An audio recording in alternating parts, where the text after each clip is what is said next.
Greetings, everyone. My name is David Phillips, and I direct the program on Peacebuilding and Human Rights at Columbia University.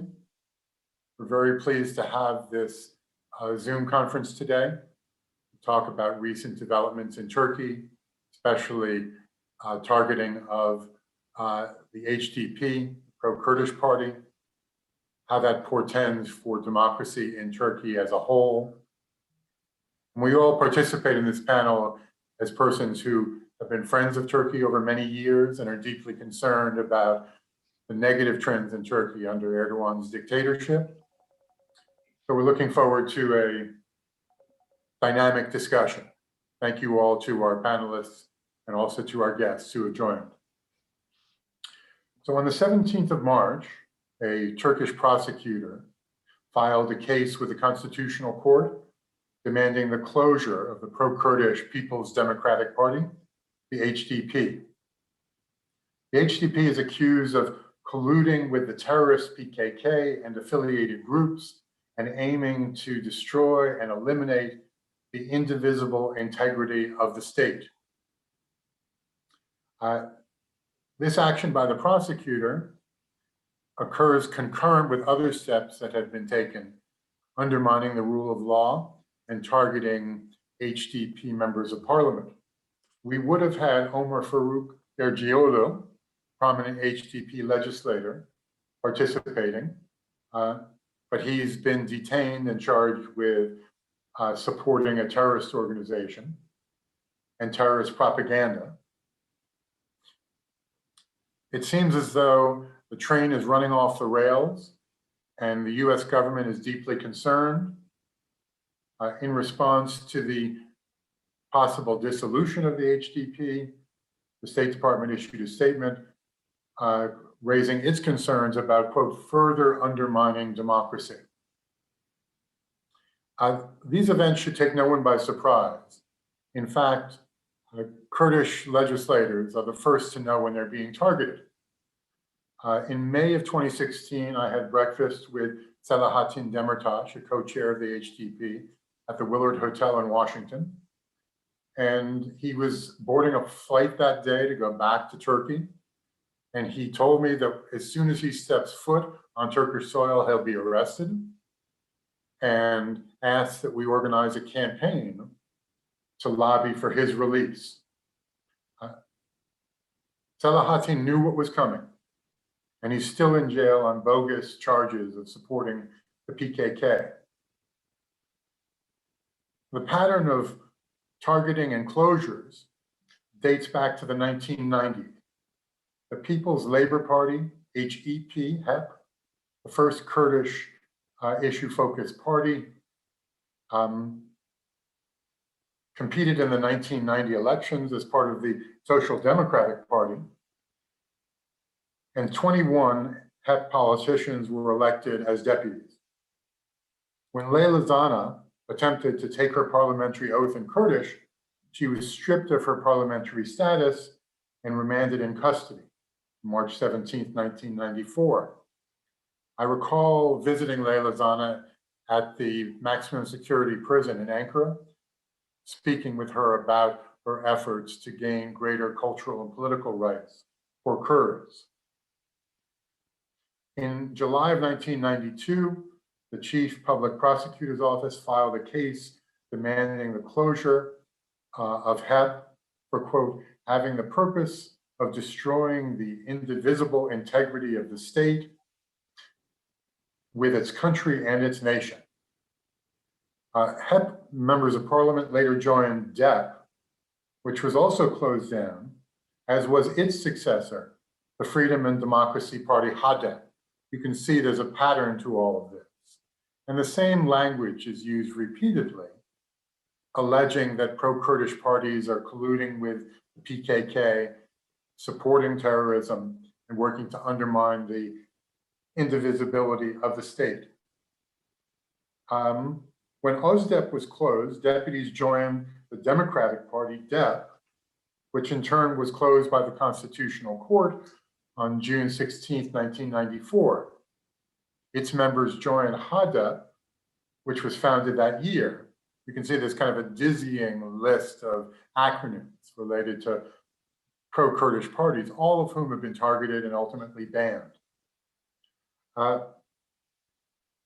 Members of HADEP joined the Democratic Society Party, the DTP, and in 2007, DTP politicians competed as independent candidates to bypass the 10% threshold that had been used to prevent Kurds from being seated in the legislature. As a result of that, Ahmet Turk, who I've known for many decades, and Ayşal Tugluk were stripped of their parliamentary status, and 37 of members of the DTP were given a 5-year political ban. Just in recent weeks, Erdogan's government has arrested thousands of party officials, including more than 700 in the last month. And almost all elected HDP mayors and many members of parliament have been removed from their posts. Selahattin Demirtas is only one. This is a worrisome trend. Tens of thousands of Turkish citizens were dismissed or arrested after the so-called coup of July 2016. Many were charged with supporting terrorism under Article 8 of the Anti-Terror Act, or convicted of separatist propaganda. Article 301 of the Penal Code is used to silence dissent and curtail freedom of expression. Erdogan is taking a playbook from Slobodan Milosevic. My friend Richard Holbrooke used to say that Milosevic would try to solve a problem by creating a bigger one. So threats to close the HDP are a source of serious concern about multi-party democracy and human rights in Turkey, as well as the rule of law. So it's this concern that brings us all together today. We have a 5-star panel to discuss these issues from different perspectives. First, we're going to hear from Giran Ozcan, who is the HDP representative in Washington, formerly with the Center for Turkey Studies in the UK. He will, of course, speak from a Kurdish perspective. Then we'll hear from Yavuz Baydar, who is the editor-in-chief of Ahval, an online platform with insightful commentary on events in Turkey. Yavuz, I'm proud to say that I've published on Ahval's site many times. I always found you to be a trustworthy and reliable interlocutor. So thank you for joining today. Then we're going to hear from Alan Makovsky. Alan's been working on Turkish issues for decades. He's extremely knowledgeable. He's now a senior fellow at the Center for American Progress, was formerly a congressional staffer with the House International Relations Committee. And after some Q&A and discussion, in closing, we're going to hear from Mark Wallace. Mark is a former US ambassador to the UN, and he's launching a new project to spotlight problems in Turkey and explore policy options for the US and other Western countries to try to put Turkey back on track.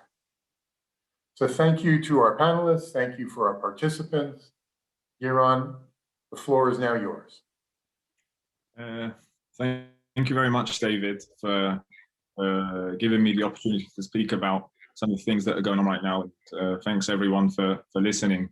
I do actually want to start by maybe going back into a little more history than what you did in your opening remarks, because I know a lot of people trace this crackdown on Kurdish political opposition in Turkey back to the very early 90s, and rightfully so.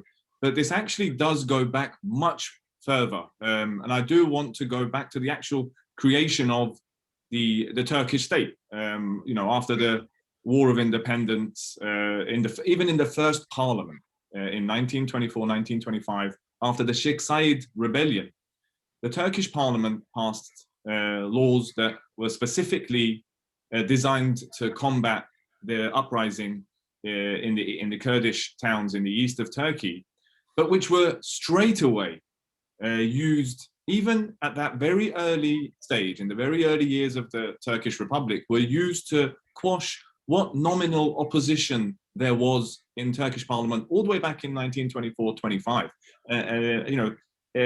These were people that took part, were leading figures of the War of Independence. They were actually friends of Mustafa Kemal Atatürk, who later, in the first couple of years of the Turkish Republic, had some differing views on certain things, were weary of maybe Mustafa Kemal's dictatorial or authoritarian tendencies, and who were actually a nominal opposition. But the laws that were passed to combat the Sheikh Zayed rebellion were at the very same time used to quash and silence any form of opposition that was present in the Turkish political scene in even the very first years of the Turkish Republic. And now we're seeing this play out again, because we've seen it play out throughout the whole of the last century.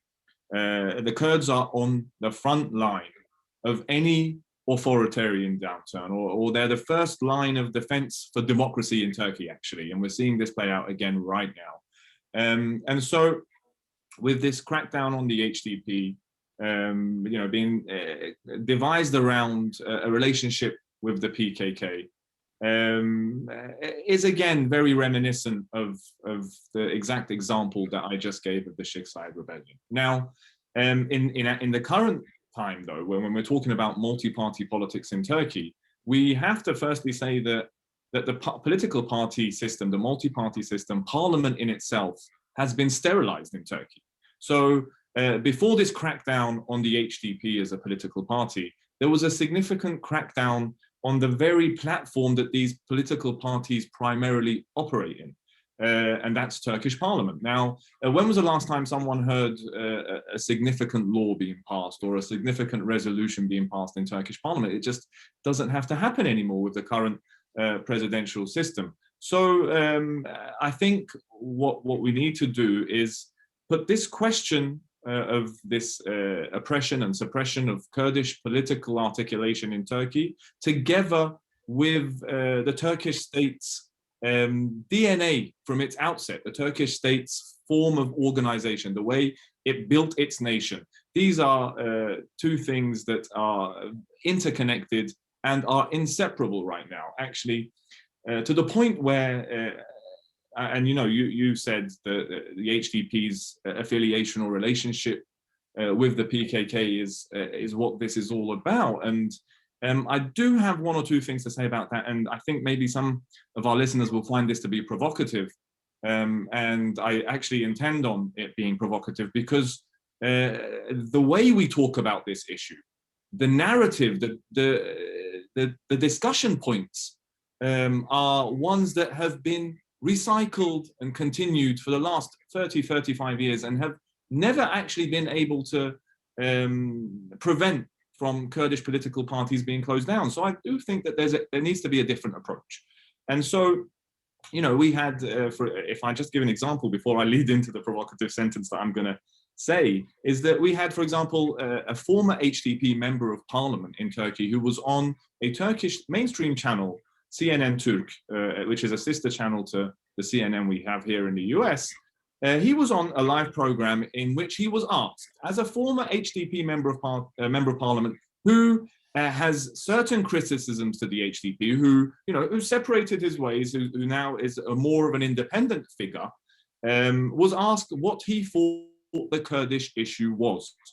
And as soon as the first point he made, and as soon as he said that it's about language, it's about the Kurds having the right to speak their own language, it's about Kurdish being an official language. A quarter of the country's population is Kurdish, which this normally in a democratic country would not be a very radical demand. But as soon as he articulated this first point of a few that he was going to mention, the other Turkish analysts and commentators screamed and jumped up and said, that is PKK propaganda and we can't have that on live TV. And this whole discussion erupted in front of everyone's eyes purely because someone who is actually not even a part of the HDP right now said that the Kurds should be able to speak their language. The Kurdish language should be an official language in Turkey. So I do think we have to see that any kind of Kurdish political articulation in Turkey is anathema to just the creation story of the Turkish nation state. And if we talk about the PKK and how we place the PKK, because I do think the way the PKK is defined and how it's placed in this debate really is decisive in the way the whole discussion and narrative is shaped.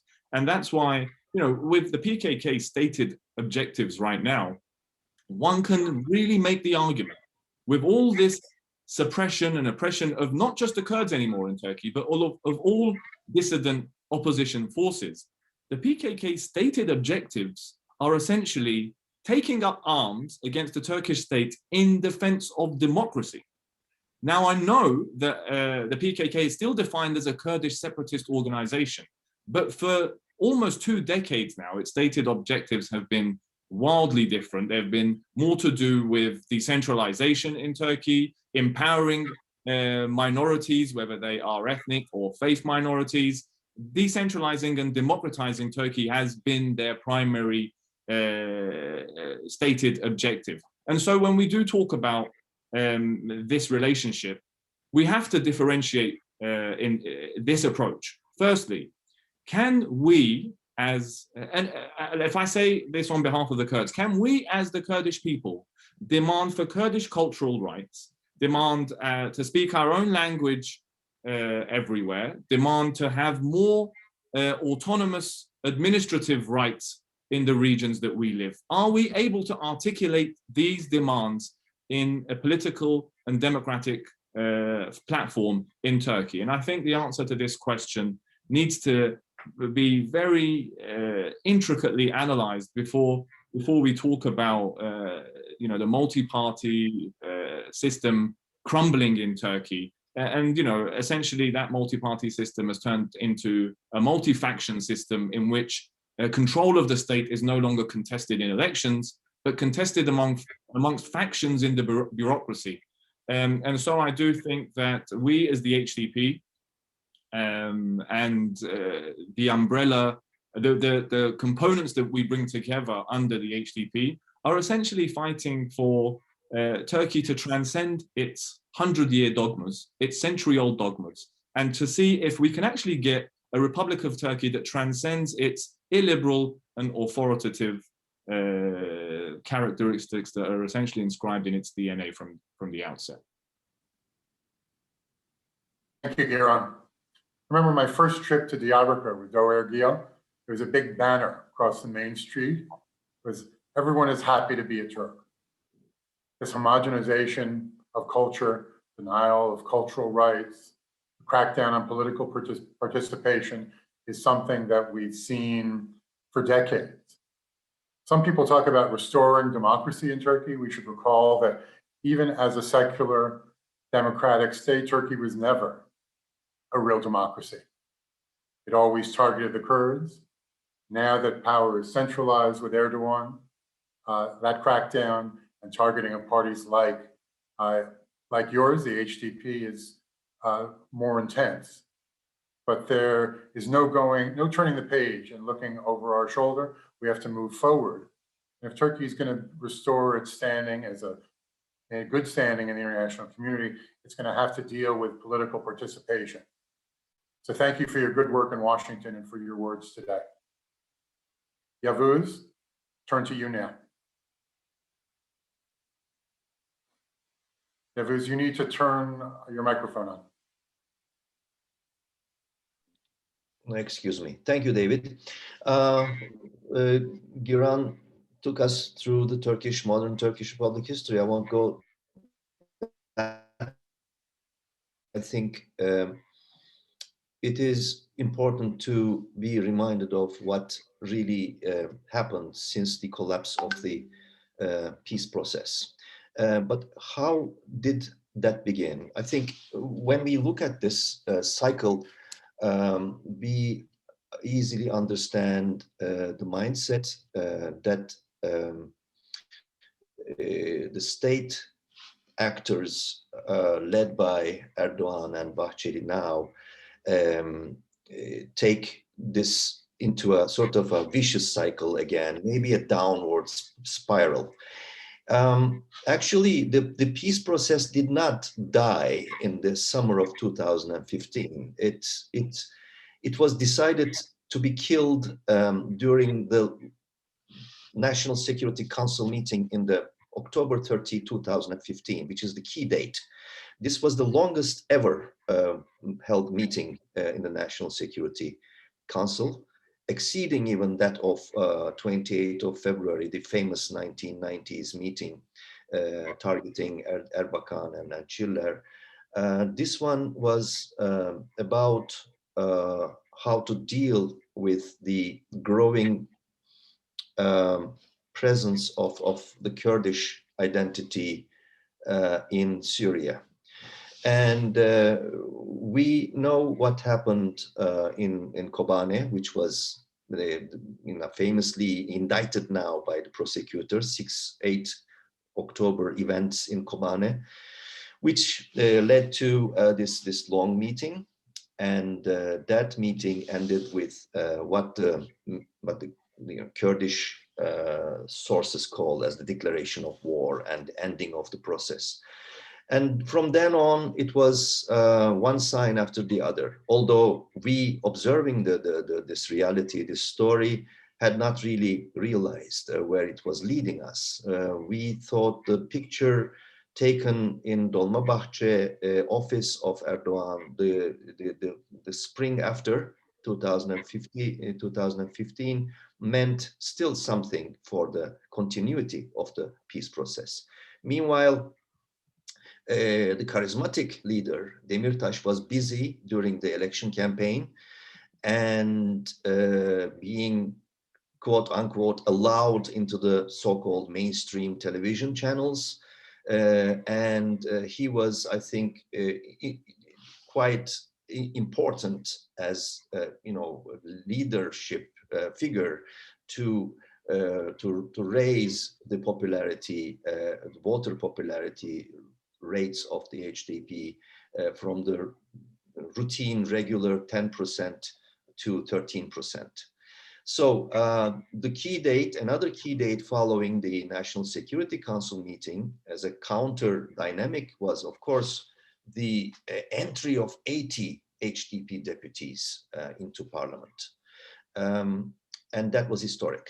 That was the moment when not only the standard classical regular HDP voters voted for the HDP, but also the other segments as well, especially from the left of center or left of left parts of the CHP electorate. But that was a shock. And Metin Gürcan, writing in El Monitor, Metin being with the military background and had good sources, in an important article some week after, wrote that there was great discontent amongst the top brass, within the top brass, about this result. And this was also, these days, we also we marked an important meeting, observed a meeting between Deniz Baykal, the leader of CHP, and Erdogan in Erdogan's office, whose content we still have not much idea about. That was a tete-a-tete meeting. And also another visit to Erdogan was important. Celal Doğan, the social democrat figure from Antep province, visited Erdogan and brought the message by Demirtas to him and said, Demirtas proposed that there would be perhaps a minority government or government of the AKP with the condition that the peace process continue, there would be supported. This proposal was strongly and harshly defied by Erdogan, said, you shall see what will happen. And then after a couple of days, we saw this breaking point, this very murky murder of 2 policemen, allegedly by the PKK, and this was the end of it.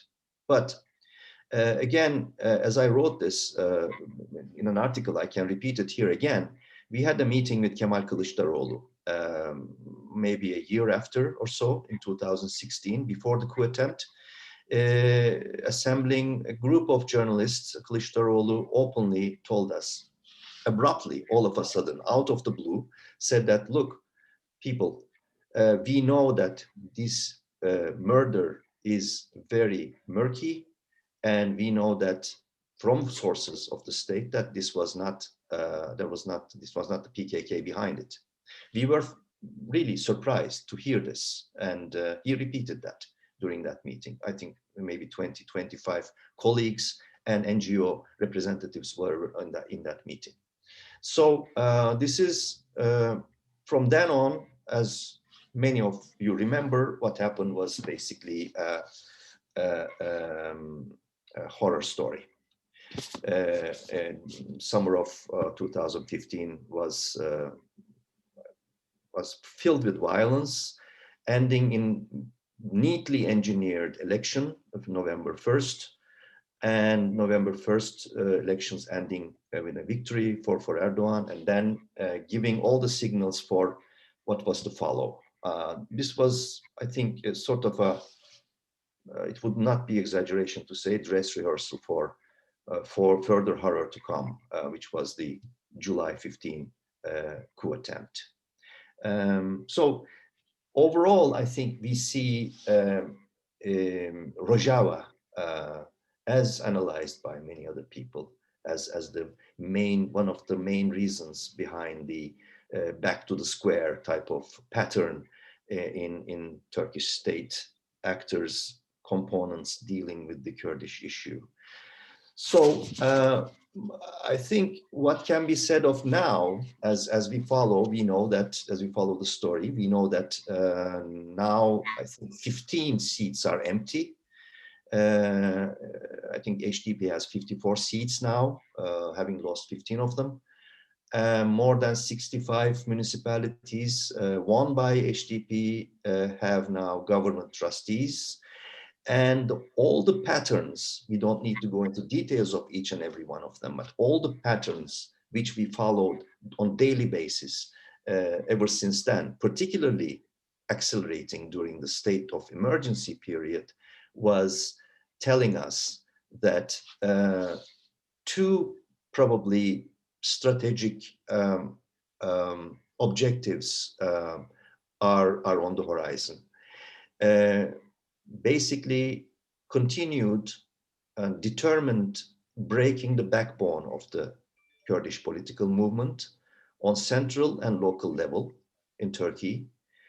And with this, with the Sri Lankan model in the mind, that basically annihilating anything that gives oxygen or blood to the Kurdish political movement and its electorate.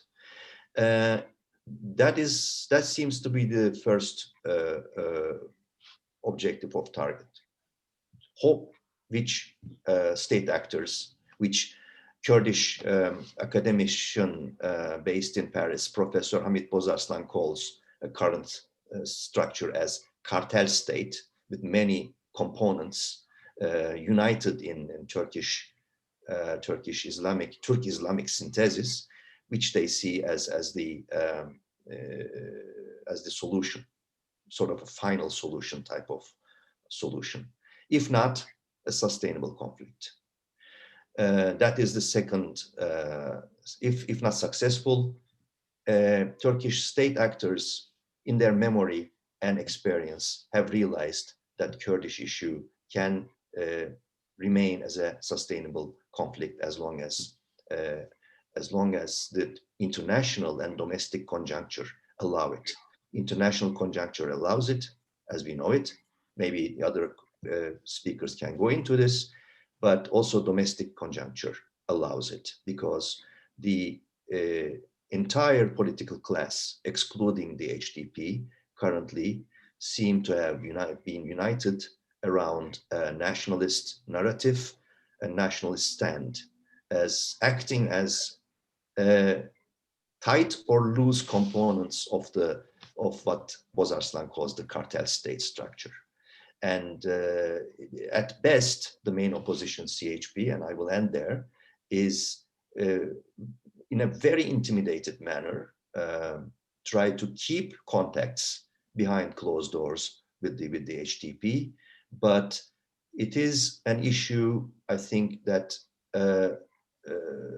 requires much stronger trust between these two parties. So I am not very optimistic about the end game because so far Erdogan, Bahçeli, and the rest, the remnant components of the cartel state move on in a resolved manner to come to at least complete with their or achieve these two objectives: Sri Lankan model, or if not, sustainable conflict. I will end there. Thank you, Yavuz. Before we turn to Alan Makovsky, I just want to acknowledge there are so many friends that have joined the meeting today. Pam Steiner is with us, Tom Kaplan, Michael Christides. All of you have collaborated with us over many years. And I'm very grateful that you're joining the discussion today. We frame the discussion from different perspectives. From the US perspective, we'll hear from Alan Makovsky. Thank you. Thank you, David, and thank you to your institute and Columbia University for hosting this important panel. I'd like to, the first three speakers have obviously covered the subject very well. I'd like to add just a couple of points about from the domestic Turkish angle, and then say a word or two about the US, how the US looks at it.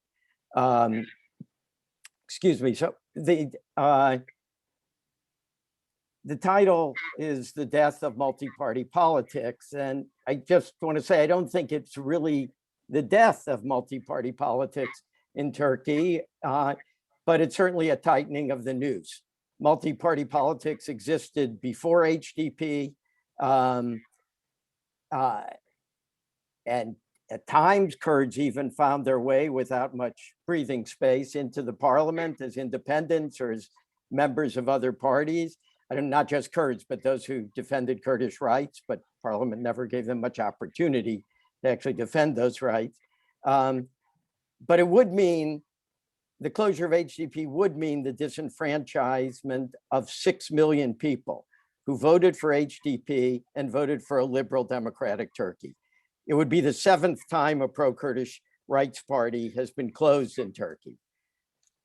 None have been as successful as HDP, which has crossed the 10% threshold required to enter the Turkish parliament in 3 consecutive elections.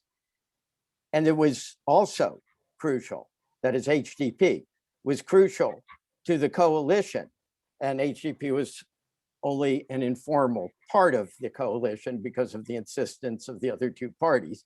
Nevertheless, it was absolutely crucial to the election of opposition mayors in 5 of Turkey's 6 largest cities in 2019, including in the crown jewels of Istanbul and Ankara. It is unique among the Kurdish parties, as I think Yavuz, as you underlined very well, because it went beyond the Kurdish issue to many other issues, calling for, it was a real liberal party, I think Turkey's first real liberal party, and it attracted many votes in the West from liberal Turks, as well as from Kurds in the Southeast, which formed its base. And therefore, I think it has presented a unique threat to Erdogan. It's a highly consequential player on the Turkish scene, and Erdogan resents it, and he wants to put a stop to it.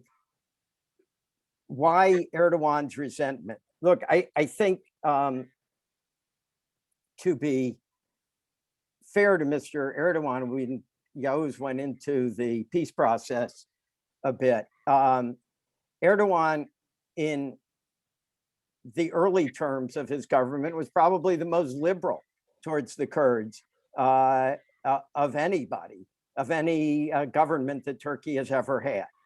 And he thought he had a deal with the Kurds. He thought, okay, I'm going to go easy on you guys, and you're going to support my strong presidency. That's always been my dream. Somewhat to his surprise, Demirtas first ran against him for president, getting just under 10% in 2014, which emboldened him to form a party. And then he actually made, as one of the centerpieces, if not the centerpiece of his campaign, that he would not let Erdogan get his strong presidency. I think, and the result was, at least of the first election that HDP contested, that for the first time since AKP was formed and first contested elections in 2002, for the first time, it did not win a parliamentary majority. And I think it has been a source of anger and resentment by Erdogan ever since. The fact that they did not support his strong presidency. There are a couple of other reasons as well, of course, that are driving this decision to pursue closure. Erdogan's coalition partner, the Milli Hareket Partisi, the Nationalist Action Party, is an extreme Turkish nationalist party. Also, at times, it almost seems like the tail is wagging the dog. And the leader of this party, the MHP, Devlet Bahçeli, was actually the first one to start the campaign calling for the closure of HDP. He has ideological reasons, of course, why he opposes HDP from an extreme nationalist point of view. I think also, and I don't want to pretend to psychoanalyze him or Erdogan. I don't speak with either of them on a regular basis. But I think he was frankly humiliated by the fact that in 3 consecutive elections, HDP has gotten more votes than MHP. 3 consecutive elections. So I think that is a factor. I would say a third factor is that since the purging of the security forces following the coup attempt of July 2016, it is widely reported that MHP members, that is from this Bahçeli's extreme Turkish Nationalist Party, have come to dominate the leadership in the security forces, certainly in the police, perhaps in the gendarme. I think the military is a little more opaque still, but they've certainly made between Bahçeli's extremists and another nationalist, Perinçek, his type of extremists, they're both Turkish nationalist extremists. They've certainly made major inroads in the military. And it's clear, as Yavuz said, that the military has played a big role in the onslaught against HDP. But I think the most important factor here is an electoral one. I'm going to look, first of all, I think probably I'm just glancing at the names, the ones I recognize in this group. I mean, this is a pretty Turkey knowledgeable group assembled here. I think everyone knows that Erdogan, that Turkey has been having serious economic problems and that Erdogan's poll numbers have not been very good for several months now. And of course, he was stunned by the defeat that he got in the local elections in 2019. So if however he handles HDP, whether it's a closure or whether it is simply continuing to a judicial assault on parliamentary members, on party officials, such that the party just becomes greatly weakened. However it is, electoral considerations, I think, are dominant here. And I will disagree a little bit, and I have a minority opinion regarding the parliament. I know, Giran, you feel the parliament is meaningless, and I think most people say that I think actually if you read the new laws, the Constitution, the parliament remains an important body. And now, perhaps Erdogan can ignore what his own laws say, but there's a certain legitimacy cost when he does that. I think he'd rather do things within the context of his new laws. The parliament still can override presidential decrees. It can create laws. It's in charge of the budget. It has to approve the sending of Turkish troops overseas. Right now, Erdogan does not have a majority with his own party. He depends on this extreme Turkish nationalist party. And I think he very much wants to make sure that even if his own party can't recapture its majority, that at least together with the MHP, the extreme Turkish nationalist party, that they can hold a majority. So I think that is a major reason. It's very complicated to go into why this would work electorally.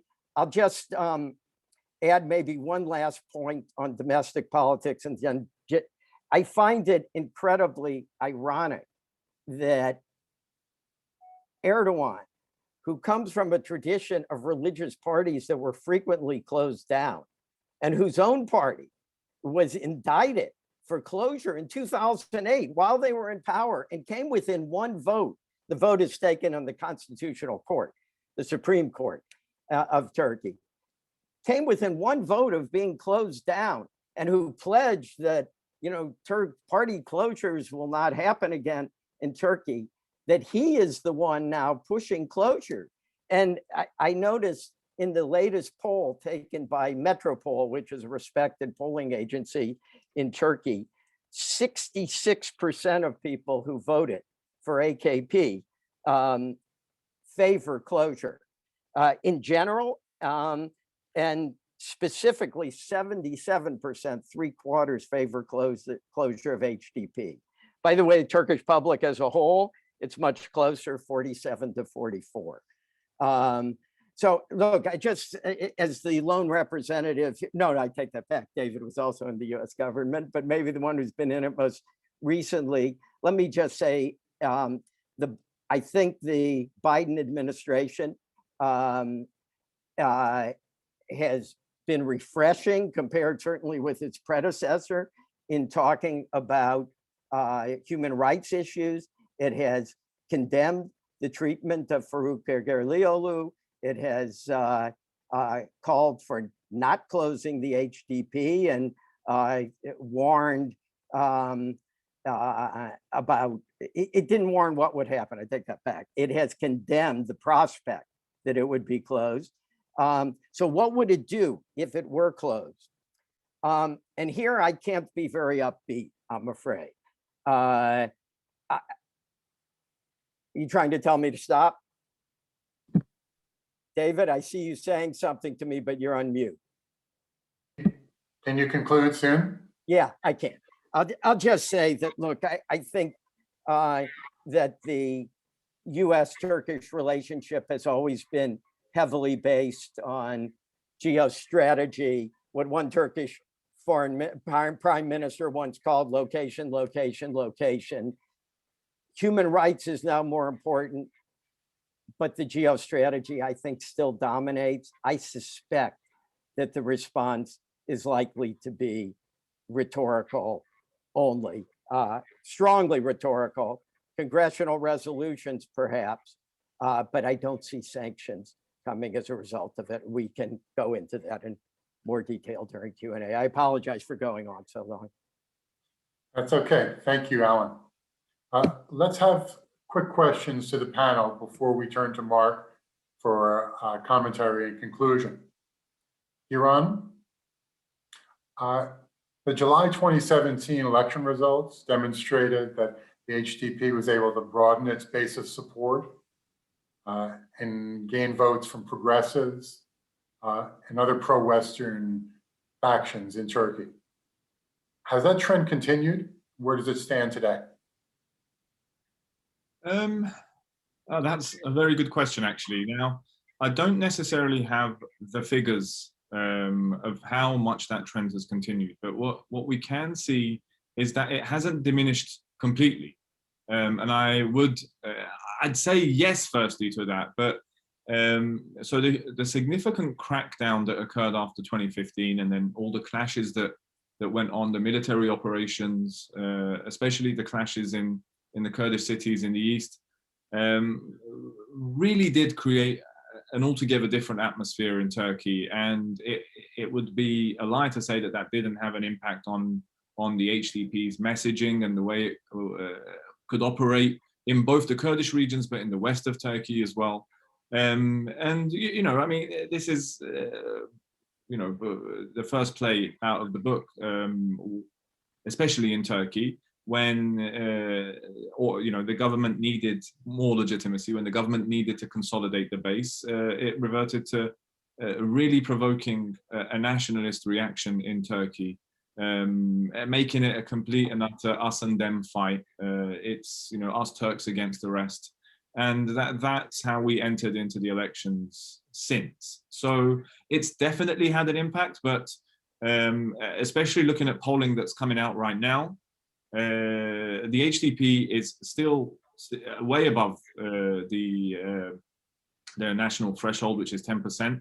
It's maintaining that, and judging by previous polls that put us at 8 or 9% when we scored 13%, I'm saying that if polls are putting us at 12, 13% right now, then that's looking good for us going forward. So just to clarify, Turkey's electoral law requires a party to gain 10% of the vote in order to be seated in parliament. So meeting that barrier has always been a defining threshold for Kurdish parties, and most recently for the HDP. Yavuz, you talked about peace negotiations between the government and the PKK, which have fallen apart. Could you give us a very quick history of the negotiations and why they have fallen apart and are not continuing? You're muted, Yavuz. Yes. Well, I gave some details, but the negotiations, as pointed out by Alan, also one of the key points in negotiations, there were two elements in there, I think, that slowed it down and that brought it to a halt. One was the focus on the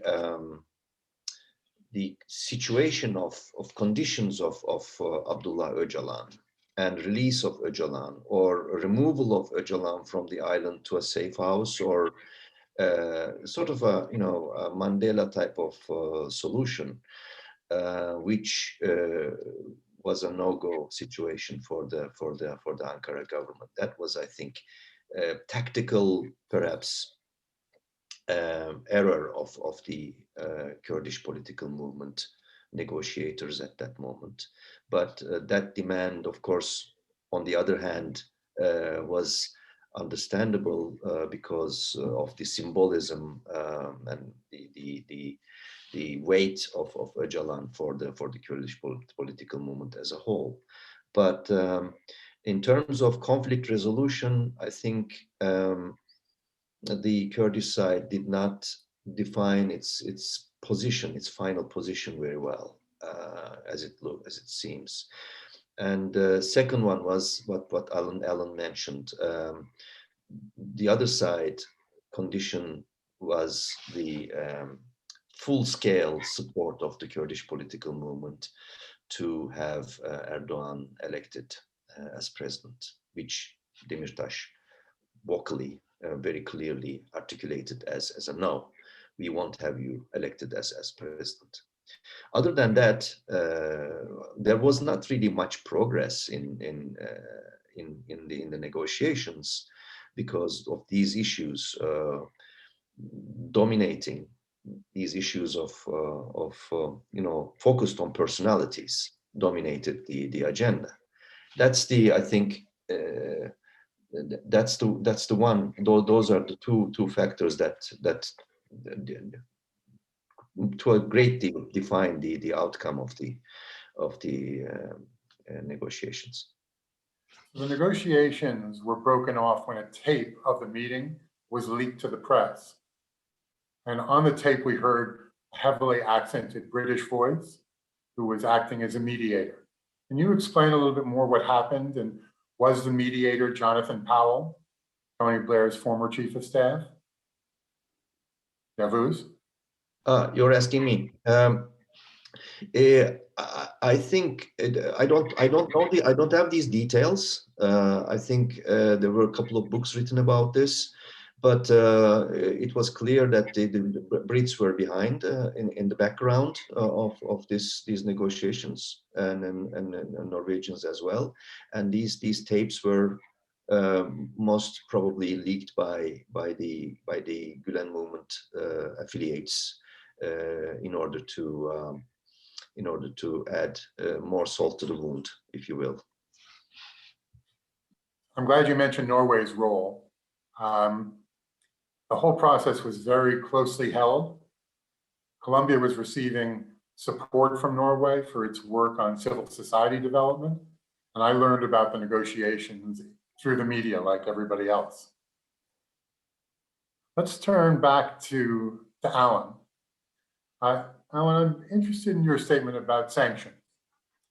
And I agree with you that human rights alone are not cause for the US to implement sanctions. But when you add the potential closure of the HDP to Turkey's acquisition of S-400 missiles from Russia, and the pending recognition by President Biden of the Armenian genocide, don't those factors combined bring us to the point where the US is finally ready to call a spade and implement sanctions on Turkey for its egregious behavior? I agree that the environment regarding Turkey is unlike any environment that Turkey has ever faced in Washington, at least in my many decades here. And I would take it all the way back to the arms embargo of 1975 to 78. I was not yet here, but I arrived not too long after that. The arms embargo over Cyprus. Over the Cyprus invasion, correct.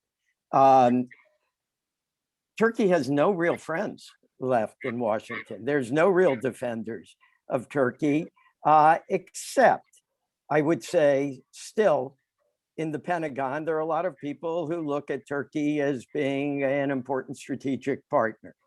It has no defenders in Congress. And I think it's fairly clear that the president of the United States doesn't think much of the president of Turkey. He called him an autocrat, as you may remember, in a famous New York Times interview during the campaign.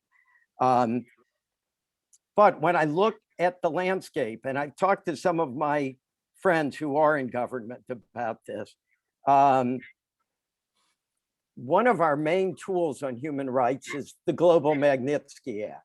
And David, I mean, I come up to your, I'm not even sure I come up to your ankles in terms of expertise on the Global Magnitsky Act, so correct me if I'm wrong. But basically, Global Magnitsky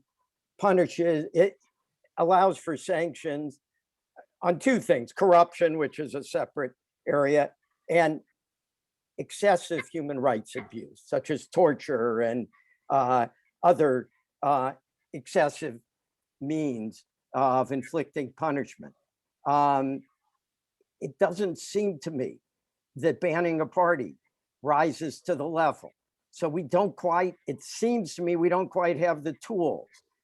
We do have sanctions, as you mentioned, that we have put on Turkey on their arms procurement agency because of their purchase of the S-400. And we haven't used all the sanctions in that bill. We could also use economic sanctions, but it doesn't cover human rights issues.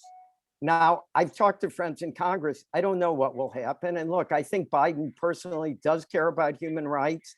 And I think he really does hold Erdogan in low regard. So maybe I'll be surprised here, but it seems, I think Congress would react with a resolution, but at least according to people I've talked to, people are not expecting new sanctions legislation to pass over this. So it's kind of a sad conclusion, and perhaps it's too cynical. But well, I'll just say, I can easily imagine a bureaucrat at the Pentagon or the State Department or the National Security Council writing a memo saying, boss, we want to continue to support the YPG in Syria. Are we really going to antagonize Turkey by further sanctioning them about this decision on closure? Could happen anyway. I think the odds are against it. I have to give an honest answer. So we should note that President Biden has yet to call Tayyip Erdogan. Correct. Yet to have a phone conversation. He's not a fan of Erdogan. We should also note that because of Turkey's support for the Free Syrian Army, atrocities that jihadists committed in Syria, the deployment of jihadists to Azerbaijan, and crimes in Artsakh committed by Islamist groups sponsored and supported by Turkey, there is an increasing discussion as to whether Turkey qualifies as a state sponsor of terrorism. So in the broader context of the discussion as to the appropriate US response, that SST designation is an important element that we're going to need to consider. Before we adjourn, let me turn to Mark Wallace, who was the US ambassador at the UN, has a world of experience and has done some phenomenal work on Iran. Mark, why don't you sum up your views, and then I'll say a word to adjourn. First of all, thank you, David, and I want to thank you and Columbia. You've been masterful, of course, in hosting a truly consequential panel, and the participants of the panel, Yavuz, Giran, Alan, of course, incredibly insightful. Just two quick comments, I think. David, I'm going to criticize, you misspoke. It's not a worrisome trend. You gave an incredible iteration of what's been transpiring in Turkey on the political side for some time. I would characterize it as really the normal. And I think that's really what you meant, because the way you just described it. And I want to focus on the bookend that Alan mentioned. Alan and I have talked about this quite frequently. The geostrategy surrounding Turkey has driven America and the West's approach to Turkey for many, many years. But that geostrategy is no longer what it was. There's a new normal, and that happens to be the growing shifting alliances across the region and otherwise. And Yavuz and Giran, you focused on the plight of our great friends, the Kurds. Once again, and in history, our Kurdish friends are at the tip of the spear in revealing the oppression, violation of human rights, and revealing a broader problem, not just related to the Kurds, but really an illiberal and authoritative government in Erdogan, and the consequences as he has realigned Turkey from being a friend, and perhaps a complicated friend, but a friend no more, that is now aligned with forces that are quite hostile to American and Western interests. I think it's that combination that could force, and this is where I would say, Alan, I'm going to be slightly more hopeful, mostly because I want to try to drive that change. The inertia of state, the inertia of our policy, the inertia of the West policies to its longstanding allies is very hard to change. But if there is ever a time to change that approach to Turkey, it is now. And I think with the combined efforts of the like-minded people on this panel and others, we can perhaps change that approach and try to aspire to a much more free, democratic, liberal Turkey than one we have now, where Kurds and others have true human rights and are represented. and the national security interests and the global security interests of the United States and its allies are better preserved given these shifting geostrategic alliances. With that, I again want to thank you all very much for all that you've done in this space for a long time. I've been an observer for many years, and now as they touch on more complications in the region, I hope to play even a greater role. And I will look to all of you for your advice and mentorship. So thank you. Thank you, Mark. I also want to acknowledge that your colleague, Madeline Jolson, is with us on this call. Yes. We look forward to working with your team and with you as we correct U.S.-Turkey relations so they are more efficiently advancing U.S. national interests. That's true. Already our team, who's quite expert, you all will come to know there even more. They say every day, I walk in Central Park every day, and it's a great kitchen cabinet of New York in the early morning with my dog. And some of my friends are even on this call. And every day they complain about news of Erdogan. And when the Central Park kitchen cabinet starts complaining, you know it's like, as my staff says, drinking out of a fire hose of the bad behavior of Erdogan and the problems associated with Turkey. So Alan, maybe it's time for that change. Maybe we can shift the inertia. Well, I think the inertia is going to shift on April 24, which is Armenian Genocide Remembrance Day. It's widely reported that President Biden is going to recognize the events of 1915 as the Armenian Genocide, and how Erdogan responds to that, and how you will determine how U.S.-Turkey relations are affected going forward. So there's lots to talk about, not only today, but in the future. I hope we can reconvene this panel and this group and continue our dialogue. Turkey is an important relationship to the United States. It's a NATO member, but we should keep in mind that NATO is not just a security arrangement, it's a coalition of countries with shared values. And because Turkey is Islamist, anti-democratic, and anti-American, if it applied to join NATO today, its application wouldn't even be considered. So let me thank the panelists. Let me thank Giran, Yavuz, and Alan. Let me thank you, Mark, for your insightful comments, my colleague, Maggie, who helped put all this together. Let's stay in touch. Let's continue to work closely together. We don't want to lose Turkey, but we want Turkey to be a reliable ally. And as it's currently being led, it's lost its credential as a reliable friend of the United States and the West. So with that, I'm going to adjourn. Again, many thanks. I look forward to staying in close contact. Everybody have a good afternoon. Thank you, David. Thank you, David. Well done. Thank you, everyone. Thank you, everyone. Bye-bye. Thank you, David. Thank you, everyone. Thanks a lot.